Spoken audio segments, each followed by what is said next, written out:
ಒಬ್ಬ ರಾಜ ತನ್ನದೇ ಜೀವನ ಕಥೆಯನ್ನು ತನ್ನದೇ ಮಕ್ಕಳ ಬಾಯಿಂದ ಕೇಳುತ್ತಿದ್ದಾನೆ. ಅದಕ್ಕಿಂತಲೂ ಆಶ್ಚರ್ಯಕರವಾದ ಸಂಗತಿ ಏನೆಂದರೆ ಆ ಮಕ್ಕಳೇ ಲವ ಮತ್ತು ಕುಶ. ಅವರು ಹಾಡುತ್ತಿದ್ದದ್ದು ಸಾಮಾನ್ಯ ಕಥೆಯಲ್ಲ, ಅದು ಅವರ ತಂದೆಯಾದ ಶ್ರೀರಾಮನ ಜೀವನಗಾಥೆ, ಅದು ರಾಮಾಯಣ. ಆದರೆ ಆ ಸಮಯದಲ್ಲಿ ರಾಮನಿಗೆ ಒಂದು ಸತ್ಯ ಗೊತ್ತಿರಲಿಲ್ಲ, ಲವಕುಶರು ತನ್ನದೇ ಮಕ್ಕಳು ಎಂಬ ಸತ್ಯ. ಇಂದು ನಾವು ನೋಡೋಣ ಲವ ಮತ್ತು ಕುಶರು ರಾಮನ ಮುಂದೆ ರಾಮಾಯಣವನ್ನು ಹೇಗೆ ಹಾಡಿದರು. ವಾಲ್ಮೀಕಿ ಮಹರ್ಷಿಗಳು ರಚಿಸಿದ ರಾಮಾಯಣ ಕೇವಲ ಒಂದು ಕಥೆಯಲ್ಲ, ಅದು ಧರ್ಮ, ತ್ಯಾಗ, ಪ್ರೀತಿ, ಕರ್ತವ್ಯ ಮತ್ತು ಸತ್ಯದ ಮಹಾಕಾವ್ಯ. ರಾಮನ ಜೀವನದಲ್ಲಿ ನಡೆದ ಪ್ರತಿಯೊಂದು ಪ್ರಮುಖ ಘಟನೆ ವಾಲ್ಮೀಕಿಯವರಿಂದ ಶ್ಲೋಕಗಳ ರೂಪದಲ್ಲಿ ಲವಕುಶರಿಗೆ ಕಲಿಸಲಾಯಿತು. ಅವರು ರಾಮಾಯಣವನ್ನು ಅದ್ಭುತವಾದ ಗಾಯನದ ಮೂಲಕ ಜನರಿಗೆ ಹೇಳುತ್ತಿದ್ದರು. ಹೀಗೆ ಒಂದು ದಿನ ಲವ ಮತ್ತು ಕುಶರು ಅಯೋಧ್ಯೆಯ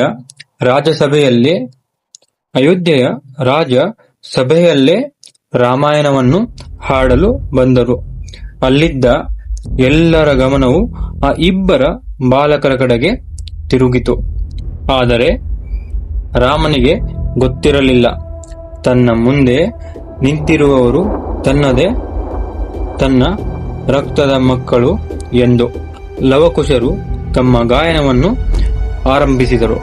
ಅವರ ಗಾಯನದಲ್ಲಿ ಮೊದಲು ಕೇಳಿಬಂದದ್ದು ಪೂರ್ವೋ ರಾಮ ತಪೋವ ನಾದಿ ಗಮನಂ, ಅಂದರೆ ರಾಮನ ವನವಾಸದ ಪಯಣ.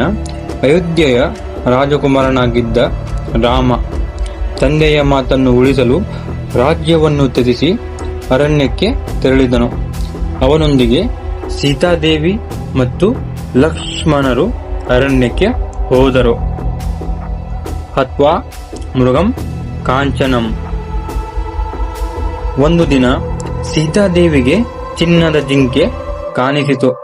ಅದು ನಿಜವಾದ ಜಿಂಕೆ ಆಗಿರಲಿಲ್ಲ, ಮಾರೀಚನು ತಾಳಿದ ಮಾಯಾ ರೂಪ. ಸೀತೆಯ ಆಸೆಯ ಮೇರೆಗೆ ರಾಮನು ಆ ಜಿಂಕೆಯನ್ನು ಹಿಂಬಾಲಿಸಿದನು. ಆ ಒಂದು ಘಟನೆ ಮುಂದೆ ರಾಮಾಯಣದ ಅತ್ಯಂತ ದೊಡ್ಡ ತಿರುವಿಗೆ ಕಾರಣವಾಯಿತು. ವೈದೇಹಿ ಹರಣಂ. ರಾಮ ಮತ್ತು ಲಕ್ಷ್ಮಣರು ಆಶ್ರಮದಿಂದ ದೂರವಾದಾಗ ರಾವಣನು ಸೀತೆಯನ್ನು ಅಪಹರಿಸಿದನು. ಸೀತೆಯನ್ನು ಲಂಕೆಗೆ ಕೊಂಡೊಯ್ಯಲಾಯಿತು. ರಾಮನ ಜೀವನದಲ್ಲಿ ಇದು ಅತ್ಯಂತ ದೊಡ್ಡ ದುಃಖದ ಕ್ಷಣವಾಗಿತ್ತು. ಜಟಾಯು ಮರಣಂ. ಸೀತೆಯನ್ನು ರಾವಣನು ಕೊಂಡೊಯ್ಯುತ್ತಿರುವುದನ್ನು ಕಂಡ ಜಟಾಯು ವೃದ್ಧನಾಗಿದ್ದರೂ ರಾವಣನ ವಿರುದ್ಧ ಹೋರಾಡಿದನು. ಆದರೆ ಸೀತೆಯನ್ನು ರಕ್ಷಿಸಲು ಹೋರಾಡಿದ ಆ ಮಹಾವೀರ ಪಕ್ಷಿ ಕೊನೆಗೆ ರಾಮನ ಮಡಿಲಲ್ಲೇ ಪ್ರಾಣ ಬಿಟ್ಟಿತು. ಜಟಾಯುವಿನ ತ್ಯಾಗ ರಾಮಾಯಣದಲ್ಲಿ ಸದಾ ಸ್ಮರಣೀಯವಾಗುತ್ತದೆ. ಸುಗ್ರೀವ ಸಂಭಾಷಣಂ. ಸೀತೆಯನ್ನು ಹುಡುಕುತ್ತಾ ರಾಮ ಮತ್ತು ಲಕ್ಷ್ಮಣರು ಕಿಷ್ಕಿಂಧೆಗೆ ಬಂದರು. ಅಲ್ಲಿ ಅವರಿಗೆ ಸುಗ್ರೀವನ ಪರಿಚಯವಾಯಿತು. ರಾಮ ಮತ್ತು ಸುಗ್ರೀವರ ನಡುವೆ ಸ್ನೇಹ ಬೆಳೆದಿತು. ಸೀತೆಯನ್ನು ಹುಡುಕುವ ಕಾರ್ಯದಲ್ಲಿ ವಾನರ ಸೇನೆ ರಾಮನ ಜೊತೆ ನಿಂತಿತು. ವಾಲಿ ನಿಗ್ರಹಣಂ. ಸುಗ್ರೀವನಿಗೆ ತನ್ನ ಸಹೋದರ ವಾಲಿಯಿಂದ ಅನ್ಯಾಯವಾಗಿತ್ತು.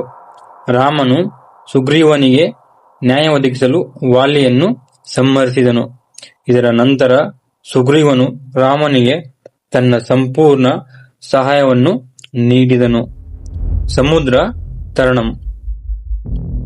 ಸೀತೆಯನ್ನು ಹುಡುಕುತ್ತಾ ಹನುಮಂತನು ಸಮುದ್ರವನ್ನು ದಾಟಿ ಲಂಕೆಗೆ ಹಾರಿದನು. ಅಲ್ಲಿ ಸೀತಾಮಾತೆಯನ್ನು ಕಂಡನು. ರಾಮನ ಉಂಗುರವನ್ನು ನೀಡಿ ರಾಮನು ಶೀಘ್ರದಲ್ಲೇ ಬರುತ್ತಾನೆ ಎಂಬ ಸಂದೇಶವನ್ನು ನೀಡಿದನು. ನಂತರ ರಾಮನ ಸೇನೆ ಸಮುದ್ರದ ಮೇಲೆ ಸೇತುವೆ ನಿರ್ಮಿಸಿ ಲಂಕೆಯತ್ತ ಸಾಗಿತು. ಲಂಕಾಪುರಿ ದಾಹನಂ. ಹನುಮಂತನು ಲಂಕೆಗೆ ಹೋದಾಗ ರಾವಣನ ಸೈನಿಕರು ಅವನ ಬಾಲಕ್ಕೆ ಬೆಂಕಿ ಹಚ್ಚಿದರು. ಆದರೆ ಅದೇ ಬೆಂಕಿಯನ್ನು ಹನುಮಂತನು ಲಂಕೆಯ ವಿರುದ್ಧ ಬಳಸಿದನು. ಒಂದು ಕ್ಷಣದಲ್ಲಿ ಲಂಕೆಯ ಅನೇಕ ಭಾಗಗಳು ಅಗ್ನಿಗೆ ಆಹುತಿಯಾದವು. ಅಂತಿಮ ಯುದ್ಧ. ಲವಕುಶರ ಗಾಯನ ಮುಂದುವರಿಯಿತು.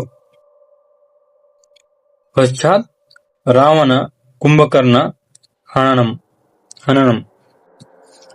ರಾಮ ಮತ್ತು ರಾವಣನ ನಡುವೆ ಮಹಾಯುದ್ಧ ನಡೆಯಿತು. ಕುಂಭಕರ್ಣನಂತಹ ಮಹಾವೀರರು ಕೂಡ ಯುದ್ಧದಲ್ಲಿ ಬಿದ್ದರು.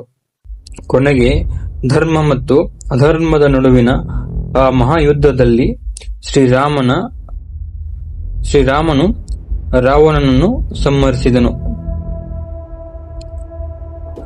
ಲವ ಮತ್ತು ಕುಶರು ರಾಮಾಯಣವನ್ನು ಹಾಡುತ್ತಿದ್ದರು. ರಾಮನು ಅವರ ಗಾಯನವನ್ನು ಕೇಳುತ್ತಾ ಕುಳಿತಿದ್ದನು. ಅವರಿಗೆ ಬಹುಮಾನ ನೀಡಲು ರಾಮನು ಆಸಕ್ತಿಯನ್ನು ತೋರಿದನು. ಆದರೆ ಆ ಇಬ್ಬರು ಬಾಲಕರು ಯಾರು? ಅವರ ತಂದೆ ತಾಯಿ ಯಾರು? ಎಂಬ ಪ್ರಶ್ನೆಗಳು ರಾಮನ ಮನಸ್ಸಿನಲ್ಲಿ ಮೂಡತೊಡಗಿದವು. ನಂತರ ಒಂದು ಸತ್ಯ ಹೊರಬಂತು. ಲವ ಮತ್ತು ಕುಶರು ರಾಮನ ಮಕ್ಕಳೇ ಎಂದು. ಅವರು ಹಾಡುತ್ತಿದ್ದದ್ದು ರಾಮಾಯಣ ವಾಸ್ತವವಾಗಿ ಅವರದೇ ತಂದೆಯ ಜೀವನ ಕಥೆಯಾಗಿತ್ತು. ಒಮ್ಮೆ ಯೋಚಿಸಿ ನೋಡಿ.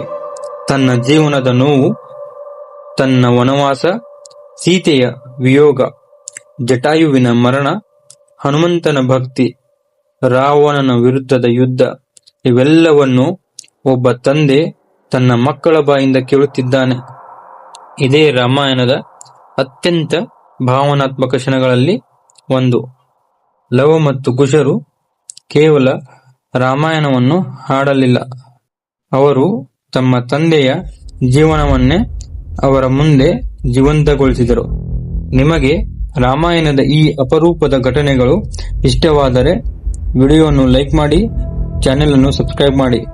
ಮುಂದಿನ ವಿಡಿಯೋದಲ್ಲಿ ಲವಕುಶರು ರಾಮನನ್ನೇ ಯುದ್ಧದಲ್ಲಿ ಎದುರಿಸಿದ ಕಥೆಯನ್ನು ನೋಡೋಣ.